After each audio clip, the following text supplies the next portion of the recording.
Are you or a loved one disabled? Do you feel alone, lost, and confused as to how to win your Social Security case? If you're watching this video, it's probably because you have so many questions and you're desperately looking for the answers. Hi, my name is Avi Leibovic, and I'm the owner at Benefits for All and the lead attorney at Avi Leibovic and Associates. Over the course of my 20-year career, I've overseen the processing and screening of over 500,000 disability cases, working with the largest hospitals, neighborhood clinics, primary care physicians, and even individuals who had no access to care at all. My strategies for how to win the case have made me one of the top experts in Social Security law in the entire nation. My life and my career were going great. And then one day it all came crashing down. It started first with some abdominal pains. And before I knew it, I'd been admitted to the hospital several times and I required multiple surgeries. I found myself unable to work and disabled and in desperate need of my own benefits.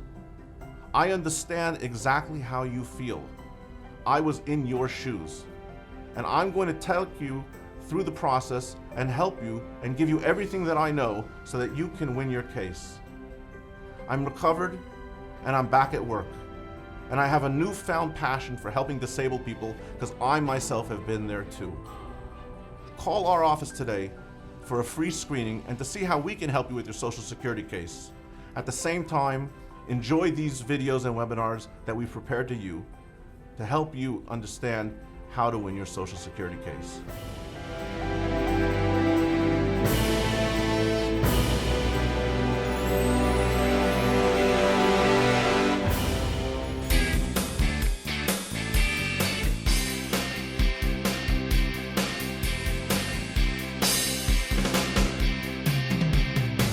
Hi everyone, this is Avi Leibovic and you're watching another amazing webinar brought to you by Benefits for All, where we teach you how to win your Social Security disability case without having the cost of an expensive attorney. I'm in New Orleans, Louisiana. I'm having a terrific time. What's going on over here between the music, between the food, between the flavors, between the dancing, the singing, the partying, the celebration of life, it's really, really tremendous. If you haven't been down here, you have to come check it out. I promise you, you will not leave here disappointed. We're going to talk today, the topic for today is going to be discussing SSR 16-3P, like Paul, Social Security Ruling 16-3P, like Paul, and the topic is understanding the policy interpretation of evaluating symptoms and disability claims, evaluating symptoms and disability claims. So let's go ahead and let's talk about this a little bit, because we want to understand the SSR. Let's first talk about what is an SSR. An SSR is the abbreviation for a Social Security ruling. We have the primary act, right, which is the Social Security Act, which goes ahead and bestows all this power into this agency that will help people with a host of different things, a host of different benefits, right? We have the retirement benefits, and we have the disability benefits, we have widowers benefits. Social Security Administration does a ton of things, fine. So they have the act and the law of what they need to follow. Once that law is there and in place, you then go ahead and you have often many Social Security policy rulings that come out, SSRs, which help people understand and brings them up to date on what the current interpretation is of certain aspects, certain parts of that law, of the act that we were talking about. From the act is coming out the laws and the regulations, and these SSRs, Social Security rulings, they discuss those rulings. Okay, so now we know what an SSR is. And there are SSRs going back to the beginning of the Social Security program, okay? They're all online, and we're gonna have a link for it on this page. If not, you can just go to Google and you can write the words SSA, SSR, or Social Security Administration, Social Security rulings, or if you want a particular one, you write index, Social Security rulings, and it will bring you to the index or table of contents, fine. But we're gonna be talking about 16-3P, which talks, again, about the Social Security Administration's policy interpretation of symptoms in disability cases, and it came out on March 28th, 2016. March 28th, 2016, and it superseded an SSR 96-7P, which came out before then. So this is the latest and greatest in the law, and let's talk about it. Okay, we had to get that part out, and now we can talk about it simply and casually. When I call people up and I say, hey, I'm returning your call, Avi Leibovic, how can I help you? I understand that you need assistance with a Social Security application. Either it's SSI, Supplemental Security Income, Title 16, or it's Social Security Disability Insurance, which is Title 2. I said, let's talk about what your problems are. And rather than going ahead and telling me, well, I've been diagnosed with the following. My doctor told me that I have a diagnosis after careful examination, and this is my diagnosis. And they will go ahead and they will name, I have a torn, muscle, meniscus, whatever it is. I have a torn Achilles heel, right? And then because you have a diagnosis, the diagnosis of an impairment results in some type of pain, right? In some type of pain. That's ordinarily the way that it goes. A person has, let's say, a diagnosis of I have cancer, and it results in this type of pain. I have, unfortunately, diabetes. It results in these types of pain and symptoms and discomfort. I have, a problem with my spine, a problem with my breath, my respiratory system, and I have a diagnosis that's been given to me after careful examination, and this is how it results. And that's the way it normally goes. A and then B. Diagnosis and then the symptoms. That's the way things are laid out. It's a two-step process, diagnosis and symptoms. But that's not what happens when I call many of you and I say, hi, nice to meet you. Avi Leibovic, I understand you want some help. Let's talk about your case. What's going on? People don't tell me I've been diagnosed with cancer. They don't tell me I've been diagnosed as having, narrowing in my joints at my nerve roots on my spine. They just say to me, oh, Mr. Leibovic, I'm in so much pain. Oh, I can't breathe. Oh, Mr. Leibovic, I can't get out of bed in the morning. Oh, Mr. Leibovic, everything hurts. You have no idea the pain that I'm in. Okay, so what I'm trying to say is we said before that there's a natural progression. There's a step 1 and then a step 2. Step 1 is you've been diagnosed with something, and step 2 is because you've been diagnosed, this is how I feel. I can't get out of bed in the morning. I can't dress myself. Everything hurts me. Right. When I speak to you, like I said, it's the opposite. You say to me, this hurts and that hurts and this hurts and that hurts and I can't do this, I can't do that. And I said, well, what's your diagnosis? Oh, I don't know. It's got to be something wrong with me because everything is hurting. I'm sure if I went to the doctor, I'd figure it out. And the answer is yes. If you went to the doctor, you'd figure it out. And that is the point to this SSR ruling that we're going to talk about today.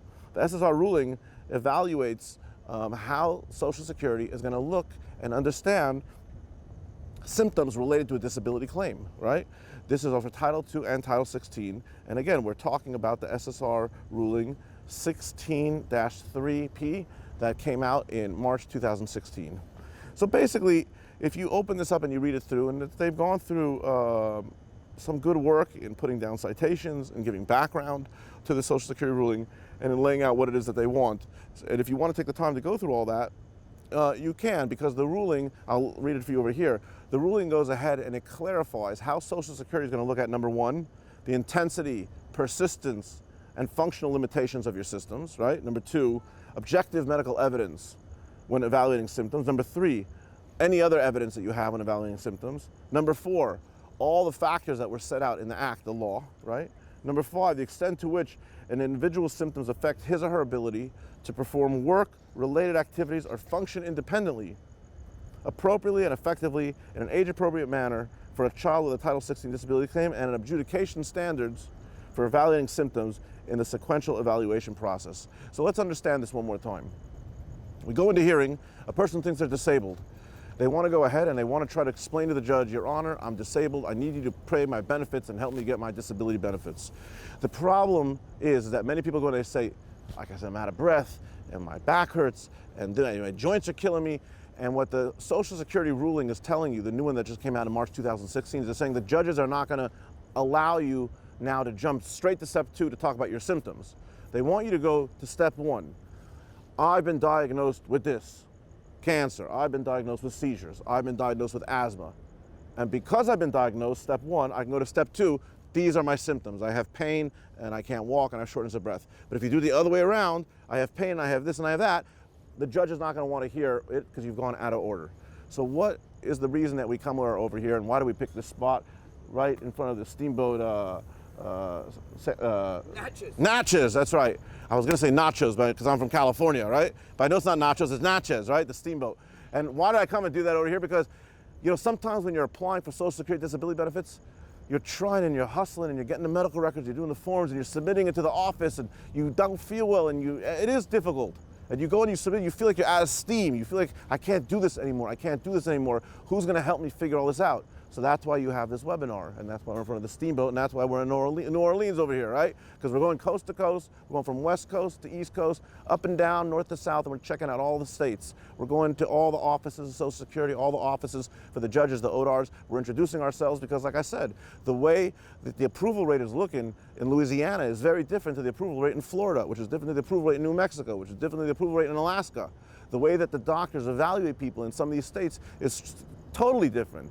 The way that a clinic, a doctor, a practitioner in California, New York, looks at a person is not the way a person is checked out and examined in Kansas or in Arkansas. So when you call me, I don't want you to think that you're just picking someone off the internet. When you're calling me, I want to be able to look you in the eye and have a conversation with you and say, I was there, I saw it, I saw the community, I checked out some of the clinics, I checked out some of the hospitals. You're not just hiring a lawyer, out of the blue, you're hiring someone who's been there and who has seen it. So with that being said, this SSR ruling, if you were my client, before a hearing, I would prep you before you go to the judge, and I would say, this is what we're going to talk about with the judge. When I say, how you feeling, you're not going to start your sentence and say, I feel this hurts me and that hurts me and this hurts me and that hurts me. You're going to start the sentence according to that Social Security ruling that we just discussed and that Social Security interpretation. You're going to say, I say, how you feeling? You're going to say, well, because the doctor diagnosed me with cancer, this is how I'm feeling. Because the doctor diagnosed me with nerve root compression in my spine, this is how I'm feeling. Because Social Security, according to that ruling that came out in March 2016, they're telling you what? We want to see it in a step 1 and a step 2. My friends, I'm happy to be over here. I'm happy to be in New Orleans. Thank you for helping the people. They need help. I'm trying my best. Yes, sir. God bless. And benefits for all. You come here, New Orleans, I'm telling you, don't run out of steam. I'm going to help you. Or think of that steamboat behind me. I'm going to show you exactly what you need to do. When you're going into that hearing and you're going to go ahead and you're going to present to the judge, we want to go through a 1-2 approach. The other parts of that ruling, we had those folks kind of jump in over there. The other part of that ruling actually goes ahead and it gives them an example. I think the example is worthwhile. The example that they give is a little bit different than a 1-2. It's kind of like a 1-2-3, right? I just made you do a 1-2. Now I'm going to tell you it's a 1-2-3. What's the 3? Well, the example that they give is they give someone who went ahead and had a problem with their muscle, right? It was kind of similar. I said Achilles heel, but they use a different one. Someone had a problem with their muscle, and as a result of the problem with their muscle in this ruling, it resulted in not muscle cramping, but in the muscle shrinking up. I'm having a hiccup in my mind over here to figure out what that's called when the muscle kind of shrinks up and begins to, here, let me read it. An individual with reduced muscle strength testing who indicates that for the last year pain has limited his or her standing and walking to no more than a few minutes each day will be expected to have some signs of muscle wasting. That was the word, muscle wasting, as a result. So therefore, the SSR says, if no muscle wasting is present, we might not, depending on the other evidence in the record, find that the individual's reduced muscle strength on clinical testing to be consistent with the individual's alleged impairment-related symptoms. Let's discuss one more time what that means. I said you 1-2, which would have been what? The 1 would have been a diagnosis, right? I have reduced muscle strength, and they're going to go ahead and they would give an official name for what that is. Step 2, I says, because you have that, the beginning part of the SSR says, because you have reduced muscle strength, this is the symptoms that it should result in. This example actually gives a 1-2-3. It says, because I have reduced muscle strength, this is the effect that it impacted the ramification it's had on my body. It's resulted in muscle wasting. And because I have muscle wasting, this is the pain that I have. Another example, I've been diagnosed with cancer. Because I'm diagnosed with cancer, right, my immune system is low, because I'm taking the chemo and my white blood cells are constantly having to fight back. So because my white blood count cell is low, right, I'm prone to all these other problems and symptoms and discomforts and pain. You see how it's a 1-2-3? Diagnosis, impact of the diagnosis on the body, which has to be determinable by the medical evidence, result of the symptoms. And what Social Security is saying is that if they can't find not just the 1-2, but if they can't find the 1-2-3, they're not going to go ahead and give as much weight to your testimony. So again, for the last time, if I was your attorney and I was prepping you for a hearing, first I'll tell you, don't run out of steam. We're at the finish line. You're going to do it. You're going to do great. And second, I'll say, okay, you're getting prepared to talk to the judge. You're getting prepared to go into hearing. This is how you're going to answer the questions. You're not going to use an emphasis when answering questions on just your symptoms.